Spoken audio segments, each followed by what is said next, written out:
കർണാടകയിൽ DGP റാങ്കിലുള്ള ഉദ്യോഗസ്ഥനെതിരെ ഗുരുതര ആരോപണം. DGPയുടെ ഓഫീസിലെ അശ്ലീല ദൃശ്യങ്ങൾ പുറത്തേക്ക് വന്നു. Karnataka civil right enforcement DGP Ramachandra റാവുവിന് എതിരെയാണ് പരാതി. ഓഫീസിൽ നിരവധി സ്ത്രീകളുമായി അടുത്ത് ഇടപഴകുന്ന ദൃശ്യങ്ങളാണ് പുറത്തേക്ക് വന്നത്. KB ശ്രീധരൻ ചേരുന്നുണ്ട്. ശ്രീധരൻ, ഉയർന്ന ഉദ്യോഗസ്ഥനെതിരെയാണ് ഗുരുതര ആരോപണങ്ങൾ വരുന്നത്. ഈ ദൃശ്യങ്ങൾ എങ്ങനെയാണ് പുറത്തേക്ക് വന്നത്? കർണാടക ഉന്നതരായിട്ടുള്ള പോലീസ് ഉദ്യോഗസ്ഥനാണ് രാമചന്ദ്ര റാവു. അദ്ദേഹത്തിന്റെ മകൾ രന്യ റാവു അല്പകാലം മുൻപ് സ്വർണ്ണക്കടത്ത് കേസിൽ അറസ്റ്റിലായിരുന്നു. ഈ രന്യ റാവുവിനെ അന്ന് വഴിവിട്ട് സഹായിച്ചു എന്ന് പറഞ്ഞ പേരിൽ ഇദ്ദേഹത്തെ സർവീസിൽ നിന്ന് നിർബന്ധിത അവധിയെടുപ്പിച്ച് മാറ്റി നിർത്തിയിരുന്നു.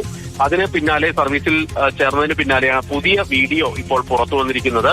നിരവധി സ്ത്രീകളെ ഇയാൾ ഓഫീസിൽ വെച്ച്, അതായത് DGPയുടെ ഔദ്യോഗിക ഓഫീസിലേക്ക് വിളിച്ചു വരുത്തി അവരോട് അടുത്തിടപഴകുന്നതിന്റെയും അവരെ ചുംബിക്കുന്നതിന്റെയും ഒക്കെ ദൃശ്യങ്ങളാണ് പുറത്തു വന്നത്.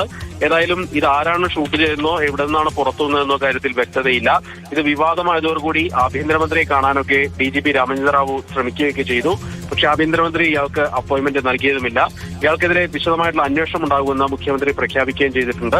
ഏതായാലും ഇത്രയും ഉന്നത ഉദ്യോഗസ്ഥൻ അധികാര ദുർവിനിയോഗം നടത്തിയതിനെ സംബന്ധിച്ച ദൃശ്യങ്ങൾ പുറത്തുവന്നതോടുകൂടി സർക്കാർ കടുത്ത നടപടിയെടുക്കുമെന്ന കാര്യത്തിൽ യാതൊരു തർക്കവുമില്ല.